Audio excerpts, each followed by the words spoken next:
Assalamualaikum warahmatullahi wabarakatuh. Innal hamdalillah. Sungguh segala puji itu hanya milik Allah.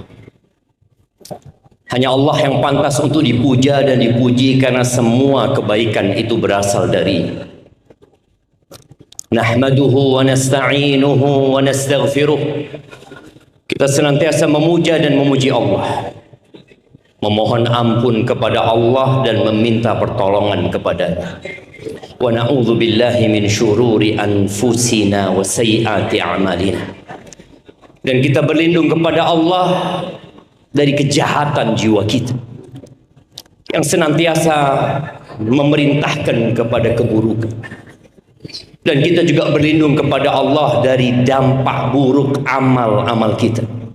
Man yahdillah fala mudhillalah wa man yudlil fala hadiyalah. Barang siapa yang diberi petunjuk oleh Allah, maka tidak akan ada yang dapat menyesatkan dia.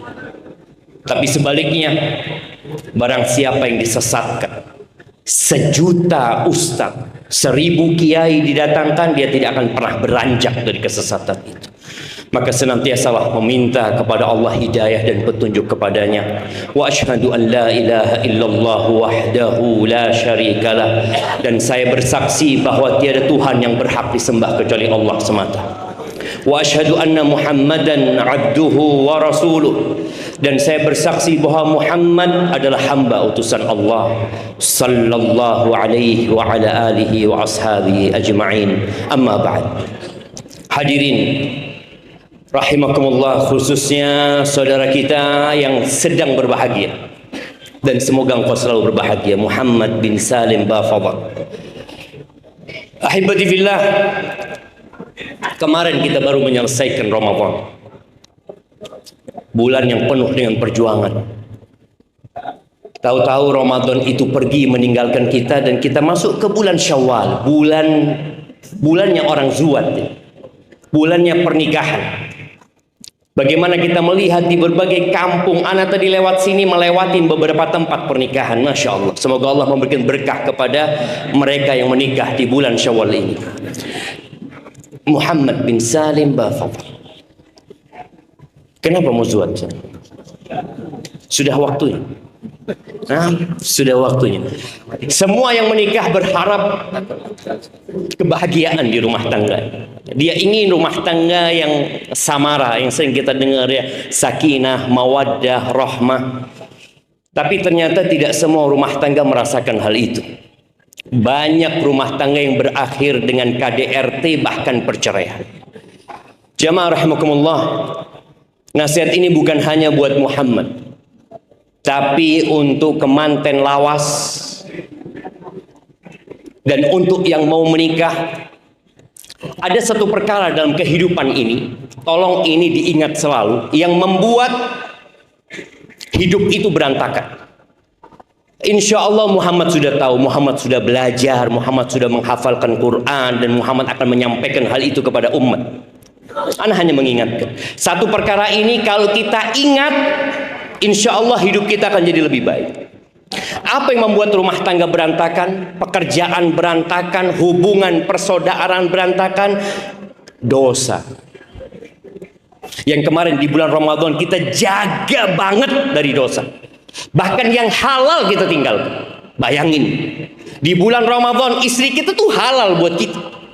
Tapi bagaimana kita meninggalkannya? Makan dan minum itu halal sebenarnya. Tapi karena Allah memerintahkan tinggalkan. Ketika seorang tidak meninggalkan dosa, Allah Azza wa Jalla mengatakan, ma asabaka min hasanatin faminallah. Kebaikan yang menimpamu itu dari Allah.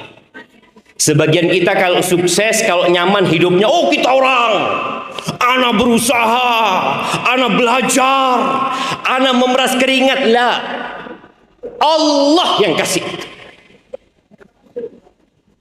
Belajar dari Nabi Sulaiman. Ketika dia melihat karunia yang Allah berikan kepadanya, apa dikatakan Nabi Sulaiman? Hadza min fadli Rabbi. Hadza min fadli rabbi. Bukan karena usaha, bukan karena keringat, bukan karena ilmu, kepintaran. La. Hadza min fadli rabbi. Jangan seperti Qarun. Ketika disuruh berbuat baik, dia mengatakan, innama utituhu ala ilmin indi. Aku bisa seperti ini karena ilmu yang diberikan kepadaku. Apa yang terjadi? Nabi Sulaiman, Allah berikan kepadanya kerajaan yang tidak pantas untuk siapapun di muka bumi ini. Dan Qarun Allah tenggelamkan di muka bumi. Maka kebaikan yang kita dapatkan, tolong katakan alhamdulillah. Kalau engkau kena musibah, wa ma asabaka min sayyi'atin famin nafsik. Kalau engkau kena musibah, mendapatkan sesuatu yang buruk, rumah tangga ribut, istri kok jadi nggak nurut ya, anak-anak kok kurang ajar sama orang tuanya, famin nafsik. Jangan suka nyalahkan orang. Kita ini sering nyalahkan orang dalam kehidupannya. La, famin nafsik, dari dirimu. Bayangkan ya, Nabi Adam berbuat dosa dan iblis berbuat dosa, sama-sama. Bedanya apa? Bedanya di sikap mereka selesai berbuat dosa. Ketika iblis ditanya kenapa dia berbuat dosa, melanggar perintah Allah atau tidak nurut sama Allah, apa kata iblis? Ana khairun minhu, aku lebih baik dari dia. Nabi Adam ketika berbuat dosa, apa kata Nabi Adam? Dia menyalahkan iblis. Oh, anak diganggu sama iblis gara-gara setan. Nabi Adam langsung mengatakan, Rabbana zalamna anfusana. Wahai Rabb kami, kami yang menzalimi diri kami sendiri. Nggak nyalahkan orang. Maka musibah apapun yang menimpa kita dalam keluarga kita, kehidupan kita, tolong langsung istighfar, minta ampun sama Allah. Nabi Musa, kita tahu cerita Nabi Musa ketika mendorong laki-laki dari golongan Egypt itu, dari kelompoknya Fir'aun, tahu-tahu dia mati. Apa kata Nabi Musa? Hadza min amali syaitan. Ini perbuatannya syaitan. Innahu aduun mudhillun mubin. Syaitan itu musuh yang menyesatkan dan nyata dia itu. Lalu dia mengatakan, Rabbi inni zalamtu nafsi faghfirli. Ya Allah, aku menzalimi diriku sendiri, ampuni aku ya Allah. Jadi jamaah, yang membuat rumah tangga berantakan itu dosa. Maka tolong semuanya berusaha untuk menahan diri dari dosa dan banyak-banyak istighfar. Nabi SAW sehari lebih 70 kali beliau beristighfar. Bagi kita saja. Yang kedua, buat Muhammad bin Salim Bafadhal, bentar lagi engkau akan dizuatkan sama Ammi Fahad. Ammi Fahad ini teman sekelasnya kita orang, Masya Allah. Nggak kebayang ternyata dia zuatkan dulu anaknya lebih dulu dari anaknya. Allah barik fikum. Muhammad insya Allah hafal dengan firman Allah, Ar-rijalu qawwamuna 'alan nisa. Dan insya Allah semua rijal di sini hafal. Ar-rijalu qawwamuna 'alan nisa bima faddalallahu ba'dahum 'ala ba'din wa bima anfaqu. Lelaki itu jadi pemimpin karena Allah berikan kelebihan kepada dia. Ada fadl minallah. Ingat, bima faddalallah, itu fadl, itu karunia, bukan karena kita rejal, tapi karena Allah yang kasih sama kita. Wa bima anfaqu. Yang kedua, karena dia menginfakkan harta kepada istrinya. Berkaitan dengan karunia yang Allah berikan kepada laki-laki. Perempuan itu kurang Muhammad. Muhammad mungkin baca ya. Baca, kemudian mendengarkan kajian para ustadz berkaitan dengan kekurangan wanita. Perempuan itu naqisatu aqlin wa din. Perempuan itu akalnya kurang, agamanya kurang. Pernyataan Nabi SAW ini dan di hadis lainnya yang mengatakan khuliqatil mar'a min dhila, perempuan itu diciptakan dari tulang rusuk yang bengkok. Pernyataan Rasul SAW ini bukan untuk merendahkan wanita, sama sekali tidak, tapi agar rejal tahu diri. Para rejal nih, Muhammad akan tahu nih harim yang dinikahin sama Muhammad ini banyak kurang. Dia akan ngambek, dia akan nangis, dia kalau sakit hati kepingin pulang ke rumah orang tuanya. Ya, dia sedikit-sedikit mungkin manja, itu perempuan. Dia lupa dengan kebaikan suaminya, itu perempuan. Ketika laki-laki tidak memahami ini, berantakan rumah tangga. Ketika seorang wanita, kalau Aliza nih ngomong sama Muhammad, udah pulangkan aku ke rumah orang tuaku, apa yang dilakukan oleh Muhammad? Nah, mau dikembalikan sama apa? Muhammad, kalau hanya mengatakan, bang, sudah bang, pamole saya bang, enggak, sudah bang, tak kuat. Nah, ketika wanita mengatakan pulangkan aku, ceraikan aku, sebenarnya dia sedang mengatakan perhatikan aku bang, peluklah aku bang, cekelono aku bang, pegangono aku. Rejal-rejal kadang-kadang nggak paham, harimnya minta pulang, sudah pulang sana. Ada rejal yang diangkat derajatnya sama Allah agar faham bagaimana tentang wanita itu.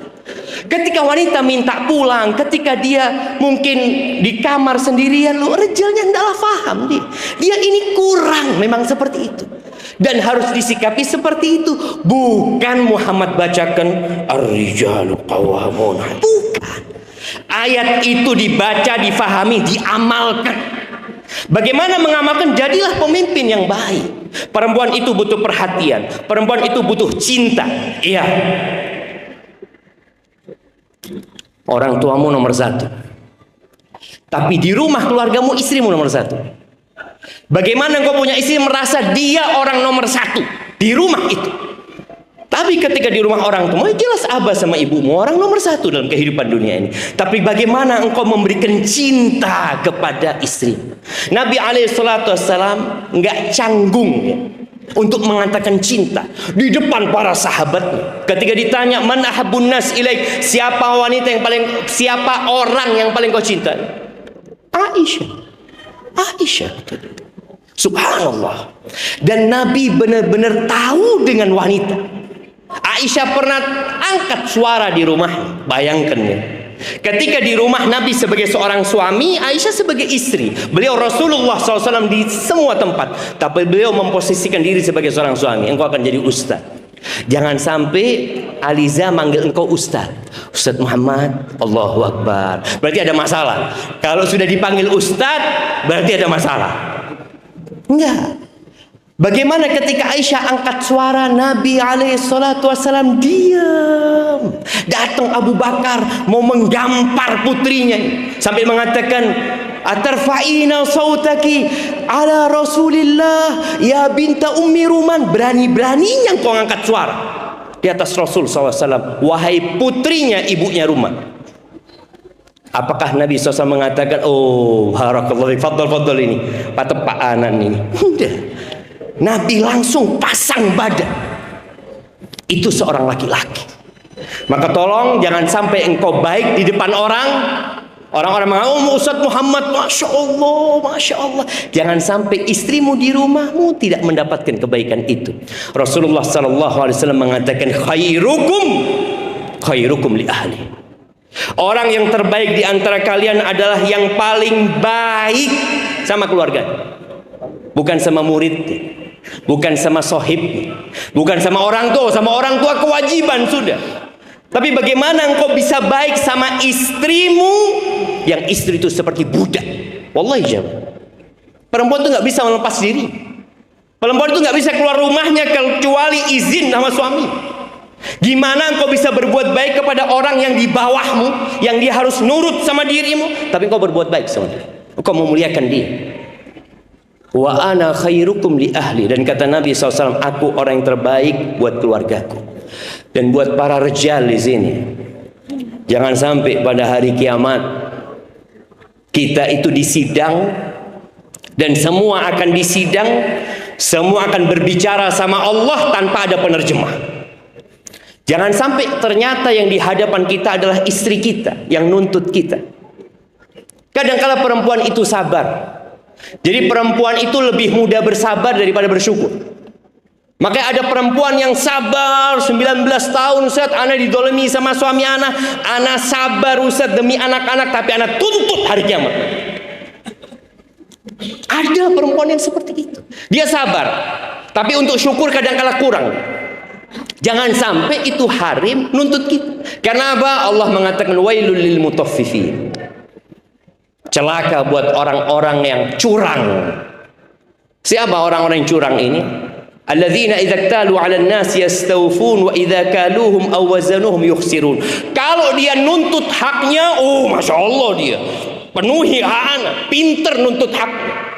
Ngomong sama istri, engkau harus kayak gini, kayak gini, kayak gini, pinter. Tapi ketika bicara kewajiban dia sebagai seorang suami, dia tidak lakukan itu. Dan dia tahu harimnya butuh sama dia. Jadi dia bertindak semena-mena. Jangan sampai itu terjadi. Dan yang terakhir buat Muhammad, dan untuk semua yang hadir di tempat ini, saatnya kita belajar agama. Muhammad alhamdulillah belajar agama, menghafalkan Al-Quran. Insya Allah bisa ngajarin istrinya.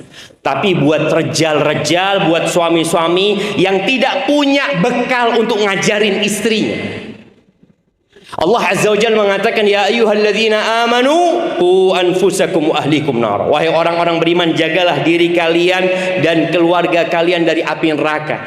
Gimana caranya suami menyelamatkan istrinya dan anak-anaknya dari api neraka? Kasih makan yang halal. Alimuhum bu'adibuhum, kata Ali bin Abi. Ajari istrimu. Kalau engkau nggak bisa ngajarin, tuntun dia, bawa ke masjid, dengarkan nih kajian. Bawa harimnya tiap pekan ke masjid untuk dengarkan kajian, atau sebulan 2 kali untuk dengarkan kajian. Ketika engkau ditanya sama Allah, engkau mengatakan, ya Allah, itu yang bisa aku lakukan, Ustaz. Aku nggak punya ilmu. Aku bisa ajak istriku duduk dengarkan kajian. Itu harapannya, tugasku udah selesai. Lakukan itu. Jangan sampai istrimu nuntut lagi kepada dirinya. Adapun buat Aliza, ini suara sampai ke Aliza. Sampai. Buat Aliza binti Fahad bin Madhi, hafizakillah. Muhammad bin Salim ketika meminangmu, dia berharap banyak harapannya Muhammad. Nah, Rasul sallallahu alaihi wasallam mengatakan ada 3 harta di muka bumi yang seharusnya kita semua cari, jemaah. Yang pertama, lisanun dzakir, lisan yang pandai berzikir. Jadilah engkau Aliza sebagai wanita yang pandai berzikir kepada Allah. Yang kedua, wa qalbun syakir, hati yang pandai bersyukur. Dan yang ketiga ini yang diharapkan besar sama Muhammad bin Salim Bafawal, wa mra'atun mu'minatun tu'inuhu ala imanihi wa fi lafdin tu'inuhu ala amril akhirah. Seorang istri yang beriman, yang membantu suaminya urusan apa? Membantu suaminya dalam keimanannya, membantu suaminya dalam urusan akhiratnya. Maka tolong para wanita ini benar-benar membantu suaminya. Wanita yang soleha, istri yang soleha, insya Allah anak-anaknya soleh soleha. Kita tahu jamaah, Nabi Nuh istrinya pengkhianat. Jadi anaknya Kan'an yang diajak sama abahnya naik perahu nggak mau. Ketika istri nggak benar kayak gitu. Tapi ketika istri benar seperti istrinya Fir'aun, bagaimana dia mendidik anak-anaknya. Dia nggak punya anak laki-laki kecuali anak angkatnya Musa alaihissalam. Dan bagaimana jadinya? Maka para wanita, bantulah suamimu dalam urusan akhirat dia. Dan Nabi alaihissalam mengatakan, la tu'addil mar'atu haqqa rabbiha hatta tu'addi haqqa zawjiha. Banyak wanita kalau dikatakan engkau yang baik sama suamimu, layani. Oh sudah. Tidak akan seorang wanita menunaikan haknya Tuhannya sampai dia menunaikan hak suami. Dan seorang wanita tidak akan merasakan indahnya ketaatan, manisnya ibadah, manisnya keimanan. La tajidul mar'atu halawatal ibadah atau halawatal iman. Nggak akan merasakan manisnya keimanan sampai dia menunaikan hak suaminya. Ingat, sebentar lagi abahmu akan menikahkanmu. Muhammad bin Salim Bafadal akan menjadi surgamu dan nerakamu. Aqulu qawli hadza wa astaghfirullah li wa lakum wa lisa'il mu'minin wal mu'minat fastaghfiruhu innahu huwal ghafurur rahim.